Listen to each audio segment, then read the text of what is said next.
Harriet Tubman. How are you, Harriet? I'm good. Thank you very much, Mr. Depew, for having me today. Well, you know, I just heard that recently Sarah Bradford, I believe a good Quaker lady, has had an opportunity to interview you, and she just published a book in 1869 about your life. Yes, she did. So I'm going to cover a lot of the same territory that she covered in that interview, but thrilled that you agreed to do this with us, and thank you very much for that. You're very welcome, kind sir, and I have the book with me. Oh, my. This is it. It's a very nice book. Yeah. I can't read it, but it's a very nice book. Well, somebody obviously has been reading and is already pretty well worn. Wondered if you could start with where I like to start all my interviews and tell us a little bit about your background and specifically when and where you were born. Well, I was born in Dorchester County, Maryland, somewhere around 1820. Might have been 1821, 1822.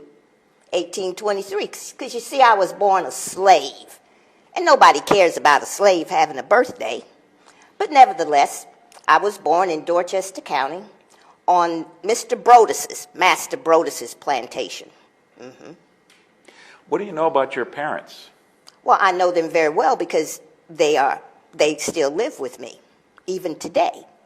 We were there as a family on Master Brodus's plantation. My mama's name was Harriet Green Ross, and my papa's name was Benjamin Ross. And we lived right there in a little cabin on Master Brodus's plantation with my sisters and my brothers. We all lived there. Do you know much about their own background, their own history? Whose history now? Your parents. Oh, the only thing I remember my mama saying was that she was pure African. There wasn't not one drop of white blood flowing through her veins or those of my papa. So I guess I'm African as well. Okay. How much do you remember about your early childhood? About the only thing I remember from childhood was not a very good memory, Mr. Depew. But I remember I was watching Miss Susie's baby. She had a little baby in a crib. I was supposed to watch her. Now, I'm like 6 or 7 years old myself. And my job as a slave child was to watch the baby. Well, the baby's come to crying and just crying and crying, and she wouldn't shut up. And I was rocking her, and I rocked her so hard, kind of tipped over the cradle, the crib there. Of course, now, Miss Susie got very angry. She beat me, told me never to come in the house no more. So that wasn't a good memory, but I thought it was kind of not too good that me, a child of 6 or 7, having to take care of a baby. Well, I understand there was a time very early in your life also that you ran away. Well, I didn't run away. My friend tried to run away. You see, Master Brodus, this was when I was like a teenager, 12, 13, somewhere along in there. Master Brodus had sent me and my friend, after all these years, I can't rightly recall his name, so I'll just call him Sam. Sent me and Sam into town to the general store to get some provisions, you know, for the plantation. Flour, sugar, things like that. And come to find out as me and Sam was walking there, Sam told me that he had had an urge to be free. Now, he was telling me about his plan and what he wanted to try to do while we was in the general store. And he said, Harriet, you, I guess you would say, you keep the attention. That'd be a good word, wouldn't you think? Of the storekeep, while I try to make a run out the back door of the store into the woods and get on the road to freedom. Well, I thought that sounded like a pretty good plan to me, so I tried to do what Sam wanted me to do, and while we was in the store, I was just kind of talking to the storekeep and trying to keep his attention on me, but he was kind of looking at Sam, because Sam was kind of just hanging around and looking kind of odd. I guess I don't know the other word to call it. And I guess the storekeep kind of got an inkling as to what we was trying to do, so he picked up a weight. You know, the weight they put on the scale. It weighed about 3-4 pounds. Picked it up and hurled it at Sam. trying to stop him from going out the back door. Well, didn't hit Sam, hit me in the head, knocked me plumb out. Yes, it did, and I still have a scar. That's why I wear this scarf all the time, because I have a scar. Knocked me plumb out. Caused me to suffer from what my mama called the sleeping sickness, you see. And I would just kind of fall asleep at the drop of a hat. After that happened to me, and from that wound, my mama nursed me and whatnot, but Master Broder said I wasn't worth a plug nickel no more. Said I wasn't even fit to be sold. So, but my mama, she nursed me back. And I got to be strong and good, but I never did, like I said before, I never did work no more in the house. I worked out in the fields with my papa. Well, that had to be hard work. How tall are you? Well, I don't rightly know. How tall is you? Well, I'm taller than you. I'm about 6 foot, and I've heard that you're about 5 feet tall. Something like that. That sounds about right. But, you know, I don't. But you had a prodigious nature of working hard. I had a what? Yeah, you could work hard in the fields from what I heard. Yes, sir, I could. In fact, my master, I thought it was rather unkind of him. He tied a belt, rope, not sure what you would call it, like a girdle around me. Had me pulling logs on the river, on the bay right there, on the Chesapeake, close by where we lived, you know. But he was so proud that I was strong enough to do that, and the men standing around watching, they was cheering. They was cheering because they never seen such a strong woman as me. Now, I didn't think that was very good, but that's what Master told me to do, so I didn't have no choice but to do it. Well, I think I know the answer to this next question, but... Well, then why you gonna ask it? Well, I want to hear your answer. Did Oh. you get any education? Education? I'm a slave. Now, you know it's against the law, teach a slave how to read and write. Of course, now there are some that can.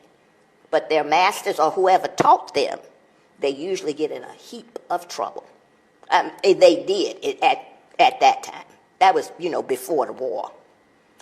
Did you live with your parents most of this time? Mm-hmm. I lived with my parents, and you talking about during my growing up days. Right. Yes, we was one of the lucky families that, well, we didn't all get to stay together because Master Brodus on one New Year's Day sold off two of my sisters. Sold them off to the deep south. I have never seen them again in life, even to this day.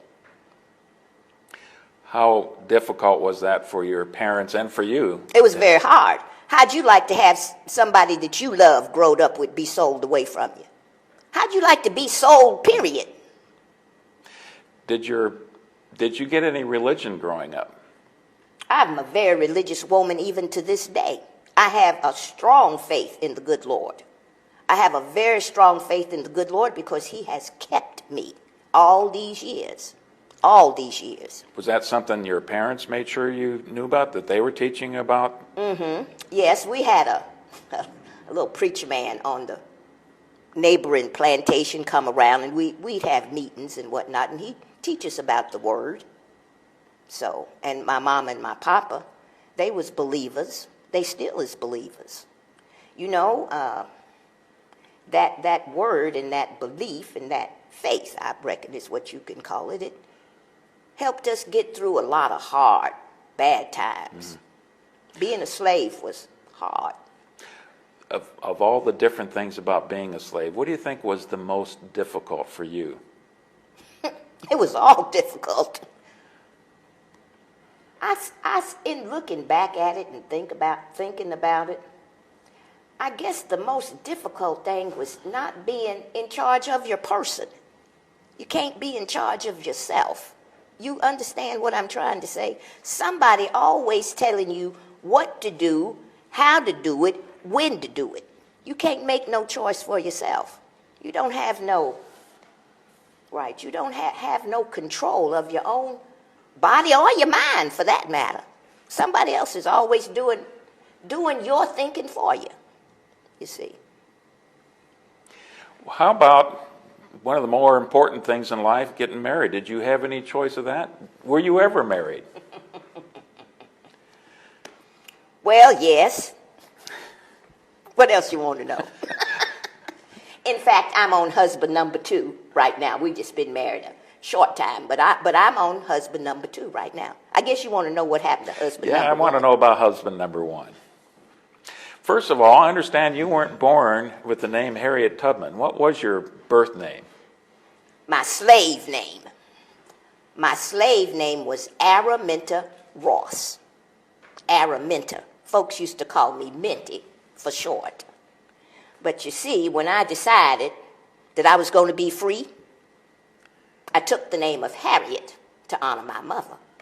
I took it because I was free and I could do what I wanted to. And I wanted to honor myself by calling me after my mama's name, which was Harriet. Now, you asked me something else, but I forgot what it was. Well, how'd you get Tubman? Oh, how'd I get to Tubman? Well, back in 1847, I was married to a man whose name was John Tubman. Now, John Tubman was a free man. John Tubman lived on a nearby plantation. He belonged to someone else. But over time, John Tubman had raised or saved or whatever, got enough money to buy his own freedom, probably about $400 or so, buy his freedom from his master. Now, John Tubman, he took a liking to me. He come courting and come calling. Of course, now, he did that with the permission of Master Brodus, you know. And so Master Brodus gave his permission for me and John Tubman to marry up. So in 1847, like I said, we married up in the slave way. Now, do you know what that means? No. If you get married up in the slave way, that means you jump the broom. Now, my mama, I told you her name was Harriet Green Ross. My mama told me that jumping the broom was one of the, how would you call it? I believe she called it a tradition that come with us from Africa when they brung us all the way over here all them years ago. I believe it was in the 1600s when the first of us come to this country. Well, my mama said that back when she was in Africa, and well, she wasn't, but that's where she come from. When folks got married, they would jump over the broom. And that would let everybody know that they was married. Now, we kept that tradition, even though the masters took away our language, our religion, the way we dress and everything else. But they allowed us to keep that tradition of jumping the broom because I guess it wouldn't hurt nothing. How's jumping over a broom going to hurt anything? So me and John Tubman, we married up in that way in 1847. But in 1849, when I decided that I was going to be free, because I told you John Tubman was a free man. When I decided I was going to be free, I said to John Tubman, do you want to be free with me on free soil? John Tubman said he was already free, so he wasn't going nowhere. I said, well, I ain't free, so I left. I'm curious, how does it work that your husband is free and you're not free? You continue to work for your master. He had no obligations to a master at all? He had an obligation to his master, his former master, you better believe that. Because even though he was a free man, he hired himself out. Now, do you know what hiring out is? Okay. He hired himself out, and with the money that he got paid, he gives some to the master and keeps some for himself, you know. Because he had to give some to the master for, I guess you'd call it room and board and upkeep and all of that, and then he kept a few dollars or whatever for his own self. Now, me and John Tubman, because I'm a slave. You know, folks say when you get married, you belong to your husband, you belong to your wife. I belong to Master Brodus. That's who I belong to. So Master Brodus, he have to give permission, even though me and John Tubman is married, for him to come call and spend time and all of that with me. He had to get Master Brodus's or his own ex-master's permission to spend time. And of course, when he comes see me, I always have to have a pass on him to allow him to be off of that property, and also a pass that says that he's a free man of color. Was there any talk of him purchasing your freedom ever? No, John Tubman, I think he was just content to be free where he was at. I know you didn't have any children. What would have happened if you did have children? Well, how would you call it? The place of the child. I think the word would be the status. The status of the child is determined by the status of the mother. So if I'm having a child and I'm a slave, my child is a slave too, you see. Okay.